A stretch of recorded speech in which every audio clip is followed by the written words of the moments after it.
un título se me ocurrió El huevo de la serpiente.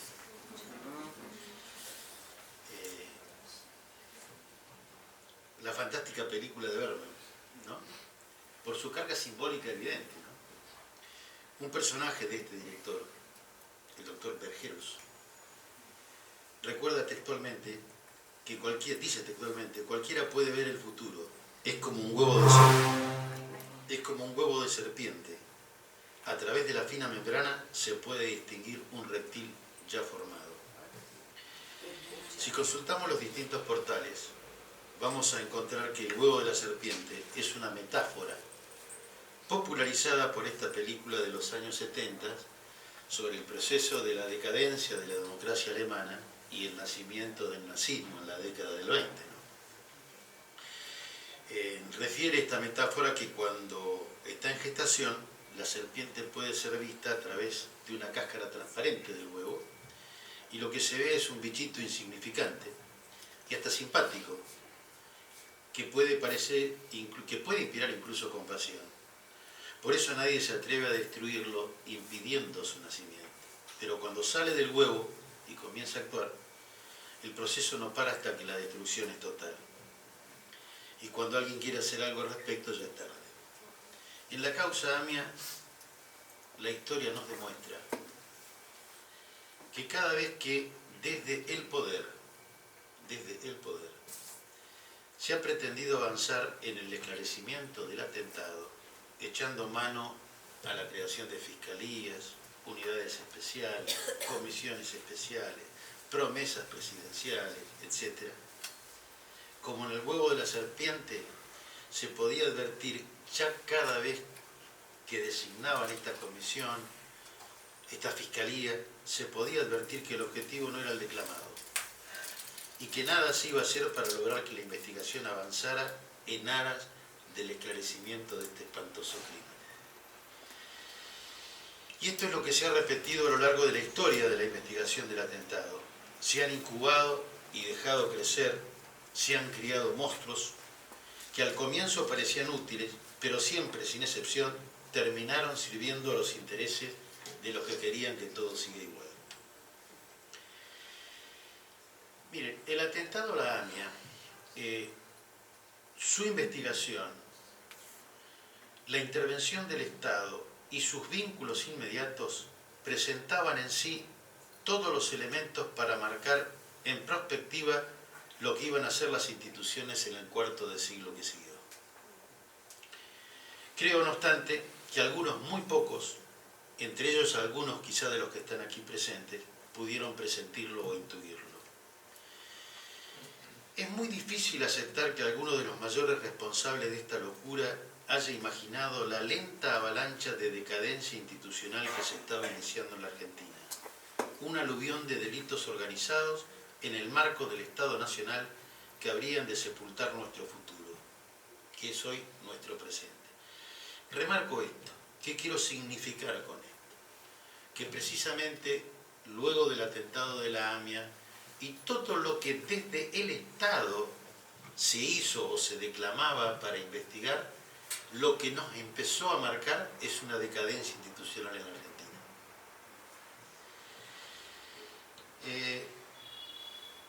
Mi paso por la unidad especial me permitió comprender que después de 25 años, el 18 de julio se cumplen los 28 años, es inaceptable considerar que la perpetuación de la impunidad del atentado a la AMIA pueda ser inocente o mero fruto de la incompetencia, la cobardía o la ineficiencia institucional.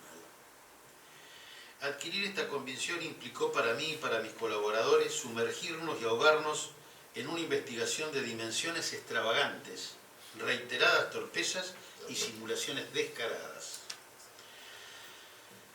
Cuando llegamos a la unidad, observamos dos cosas. Una, que la investigación sobre el atentado estaba paralizada. Sigue hoy paralizada, les aclaro. Me refiero a la causa que investiga el atentado, aún hoy sigue paralizada. Y segundo, que por la voluminosidad que tenía documentos de todo tipo y de todo tipo de soporte, sin un proceso de sistematización de la documentación acopiada y la incorporación de nuevas tecnologías, iba a ser imposible lograr su esclarecimiento. Les aclaro, la causa tiene alrededor de 500.000 de fojas. Un día uno de los colaboradores de la unidad se puso a sacar cuenta de qué tiempo llevaría a leer esas 500.000 fojas. Entre 5 y 6 años. Ustedes entenderán que cuando uno va por la foja 100.000 es imposible que se acuerde lo que leyó en la foja 100 o en la primera foja.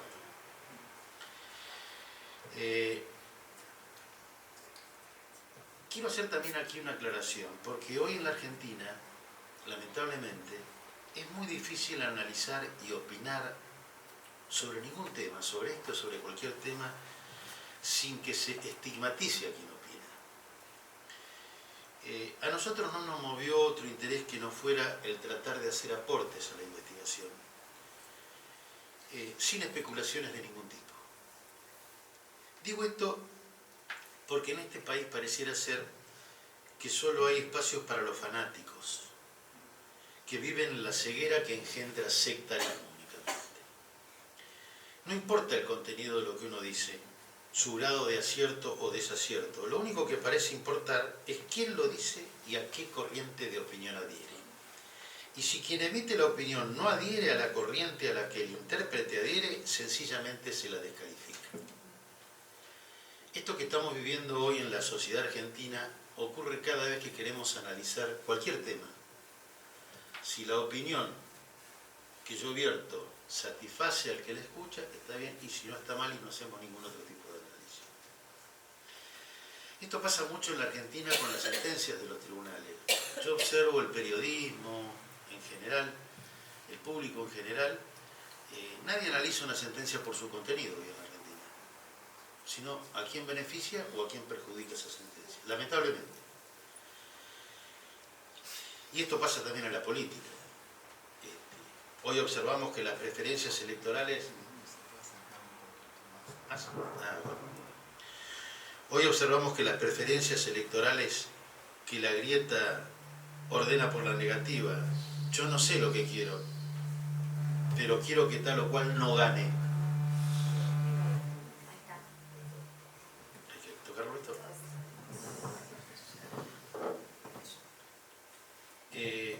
Y volviendo a la AMIA, este conflicto, esta estigmatización, también se evidenció en la investigación del atentado. Por eso, desde un comienzo en nuestra gestión ante la unidad, hablamos con todos. A algunos le habremos resultado estas opiniones más acertadas que a otros, pero hablamos con todos. Con AMIA, con DAIA, con APEMIA, 18J, con el Centro Simon Wiesenthal, con el Congreso Judío.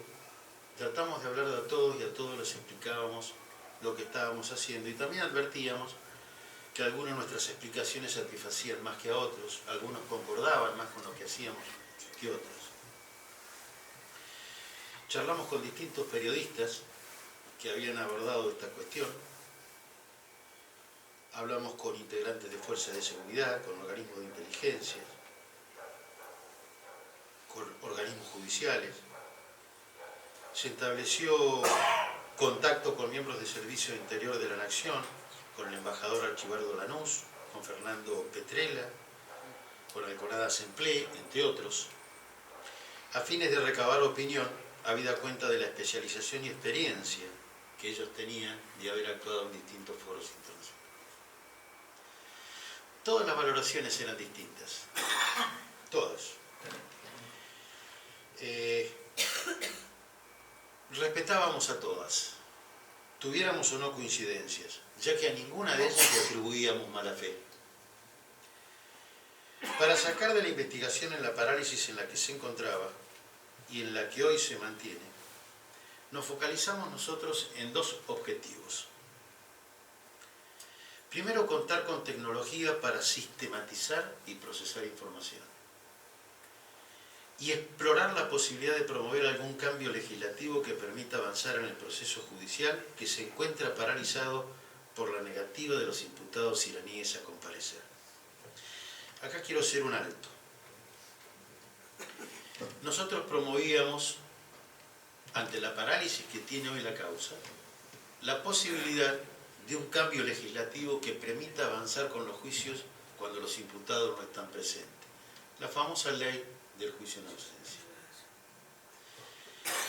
Sabemos que este es un tema que controvierte las opiniones en la doctrina en la Argentina.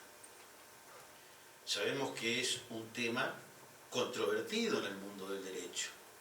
Y sabemos también que muchos creían y nos atribuían que avanzar en la posibilidad de un juicio en ausencia era tratar de buscar impunidad para los imputados ante pruebas que pudieran ser no muy fuertes para una condena. Por eso es que hacíamos las dos cosas a la vez. Promover un cambio legislativo que permita avanzar en la causa judicial, pero también incorporar la tecnología que nos permita aportar elementos que permitan avanzar en el esclarecimiento del tema. Si bien las causas no son iguales, hay cierta analogía. Cuando el doctor Alfonsín llegó a la presidencia en el año 1983, para poder enjuiciar a los responsables de los crímenes de lesa humanidad que se habían cometido en la Argentina, la legislación que estaba con el doctor Alfonsín impedía el juzgamiento, impedía su juzgamiento. El doctor Alfonsín avanzó en algunos cambios legislativos, como la reforma al Código de Justicia Militar, que permitió que jueces de la Constitución, con leyes de la Constitución, pudieran avanzar en los crímenes que se habían cometido durante la dictadura en la Argentina. El derecho es dinámico, no es una cosa estática. Cuando se hizo el Código Penal hace más de 100 años, es imposible que se haya podido pensar en los delitos cibernéticos, por ejemplo. Por eso creíamos que era necesario avanzar en algún cambio de legislación que permita sacar a la causa de la parálisis en la que aún hoy se encuentra. Un asesor de la unidad, el doctor Athos Aguiar, fallecido hace pocos días, que trabajó muchísimo, tuvo la posibilidad de viajar en mayo o junio, no recuerdo, del año 2016, al Tribunal Internacional de La Haya.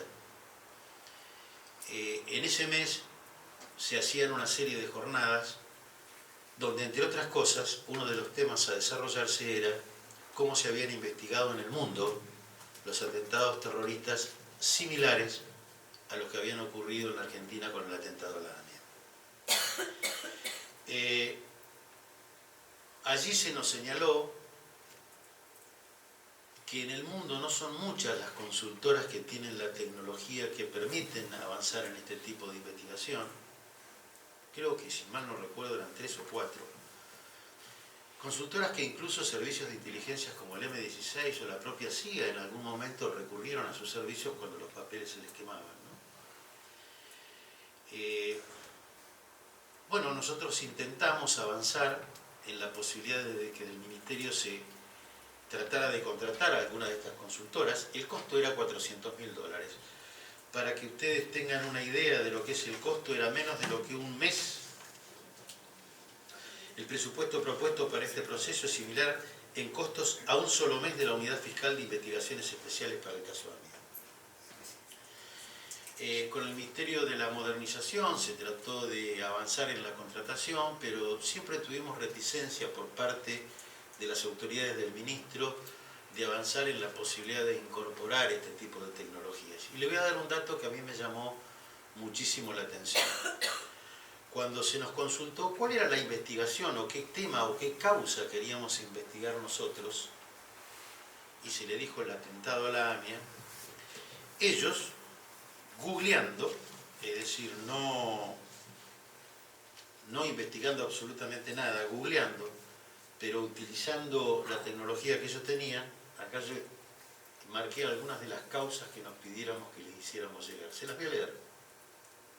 Armas, 1995, Río Tercero, 1995, Campo de Polo, Lourdes Di Natales, Embajada, 1992, Yabram, Yomagate, Echegoyen, Aduana, 1996.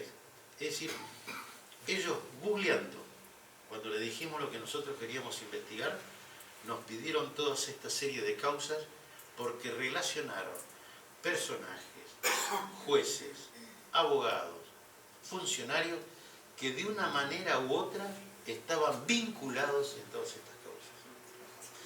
Bueno, no pudimos contratar esto, tampoco pudimos lograr que el Poder Ejecutivo avanzara en un pedido de juicio en ausencia. Sí lo hicimos después de recorrer algunas universidades. Recorrimos a la Universidad de La Plata, estuvimos en Rosario, estuvimos en Santa Fe, estuvimos en la Universidad del Sur. La Universidad del Sur, bajo la dirección académica de la doctora María Graciela Cortázar, elaboró un proyecto muy bueno, con derecho comparado, legislaciones de otros países, jurisprudencia, y hicimos un texto que firmaron todos los bloques políticos del Senado. Había un proyecto en el Senado de juicio en ausencia firmado por todos los bloques políticos en ese momento del Senado, pero luego no se avanzó porque el Poder Ejecutivo no tenía interés en ese momento de avanzar en esto de juicio por ausencia, ¿no? Lamentablemente no pudimos avanzar ni en un tema ni en el otro. No pudimos ni incorporar la tecnología que pretendíamos, ni tampoco pudimos contar con una legislación que sacara la causa de la parálisis en la que todavía está. El costo, vuelvo a repetir, no era mucho. La vía propuesta que nosotros proponíamos para la investigación no fue nunca desafiada por ninguna otra vía que se demuestre ser mejor o siquiera comparable. Es decir, nunca tampoco tuvimos enfrente ninguna alternativa que pretenda ser mejor o equiparable a la que nosotros estábamos proponiendo. ¿Por qué la causa de la AMIA todavía está impune?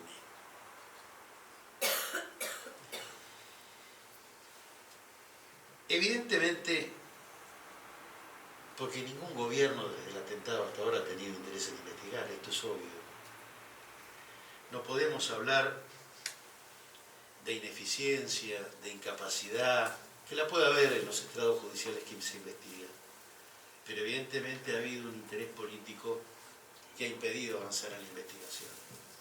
Y es muy común, cuando uno, después de tener estas experiencias, es muy común ver cómo en las causas judiciales se mezclan servicios de inteligencia,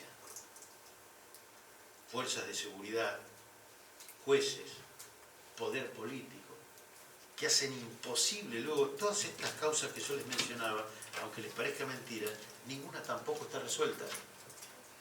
No hay sentencia definitiva en ninguna de estas causas que yo les he mencionado, lo que tiene una equiparación con lo que fue la causa AMIA. Y lamentablemente el poder político en Argentina durante muchos años ha entendido y entiende que los jueces no deben ser jueces de la ley ni de la Constitución, deben ser jueces del poder.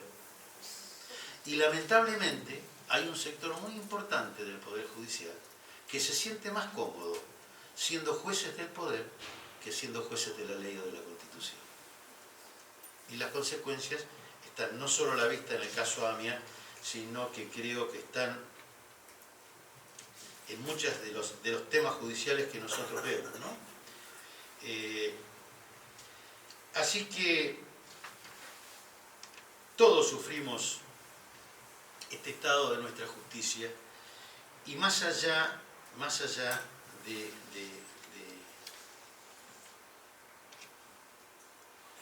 los resultados que se puedan o no obtener en una investigación y más allá de la aceptación o no que tenga los métodos propuestos para investigar esta causa o la legislación que se propone, creo que como país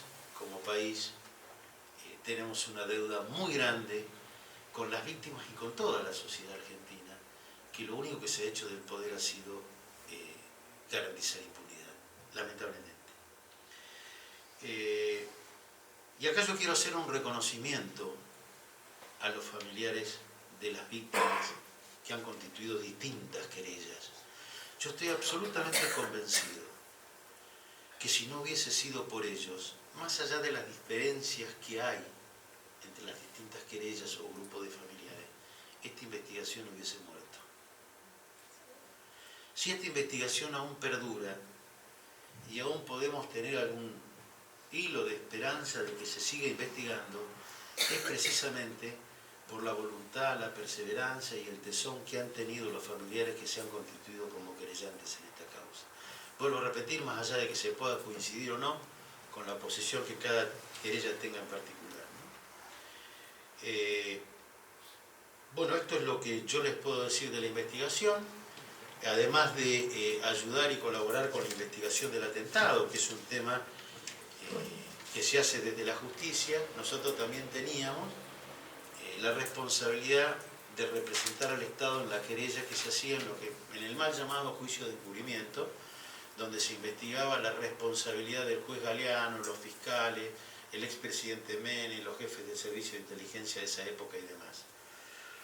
Los abogados que trabajaban conmigo entendían que en las audiencias donde había que hacer los alegatos, el Estado tenía que acusar sosteniendo la responsabilidad de los funcionarios judiciales que estaban investigados. Aquí comenzamos a tener diferencias con el ministro y funcionarios del Poder Ejecutivo que entendían que algunos de esos funcionarios no debían ser acusados. Hubo problemas durante el desarrollo de la querella con una de las abogadas que concurría a las audiencias, la doctora Stillman, que renunció como consecuencia de ello. Como consecuencia de ello se hizo una denuncia a la doctora Carrió ante la Oficina Anticorrupción. No sabemos si alguna vez se investigó algo o no. Y cuando llegaron las audiencias de los alegatos, ante nuestra negativa a ir a sostener la absolución por la inocencia de algunos que nosotros entendíamos tenían responsabilidades en la causa, se disolvió la unidad. Directamente se disolvió. Se consiguió por estos operadores judiciales que todo el mundo conoce, que se avalara a algunos de los abogados para que fueran a pedir la absolución, en el caso concreto de los fiscales Müller y Barbate, por ejemplo. Y esto hizo que nosotros nos apartáramos del trabajo que veníamos haciendo, ¿no? Pero sí quiero terminar esta exposición agradeciendo nuevamente la oportunidad que me han dado de exponer sobre esto, y mi reconocimiento a todas las querellas, haya compartido o no los criterios con que hemos analizado el tema. Creo que a ellos les debe la Argentina que el principal atentado terrorista de Sudamérica aún pueda seguirse ventilando en los estrados judiciales. Muchísimas gracias.